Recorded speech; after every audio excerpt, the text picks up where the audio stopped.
Viewers, welcome to our channel. ఈరోజు అయితే బీరకాయ మసాలా కర్రీ ఎలా చేయాలో చూద్దాం. ముందుగా ఒక పాన్ పెట్టుకొని 2 టేబుల్ స్పూన్లు ఆయిల్ వేసుకోవాలండి. హీట్ అయ్యాక జీలకర్ర కొద్దిగా, శనగపప్పు, మినప్పప్పు, ఆవాలు వేసుకొని కొద్దిగా కట్ చేసి పెట్టుకున్న ఆనియన్స్ వేసుకొని పచ్చిమిర్చి వేసి బాగా ఫ్రై చేయాలి. ఇప్పుడు కొద్దిగా వెల్లుల్లి రెబ్బలు వేసి మిక్స్ చేసుకోవాలి.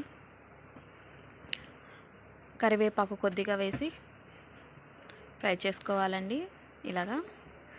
ఇప్పుడు మనం ముందుగా కట్ చేసి పెట్టుకున్న బీరకాయ ముక్కలను వేసి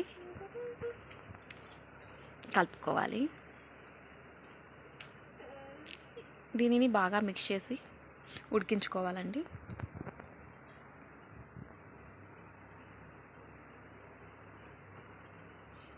ఇప్పుడు కొద్దిగా టమాటోస్ వేసి ఉడికించుకోవాలి.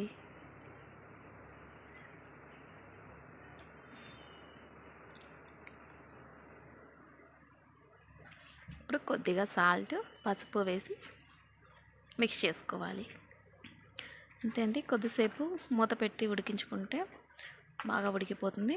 ఇప్పుడు కొద్దిగా ధనియా పొడి, కారం పొడి, ఎండు కొబ్బరి పేస్ట్ వేసి కొద్దిగా వాటర్ వేసుకొని ఉడికించుకోవాలి.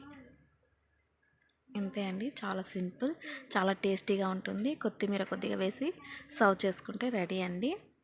అయిపోయింది బీరకాయ మసాలా కర్రీ. చాలా టేస్టీగా ఉంటుంది. ట్రై చేయండి. Thank you for watching.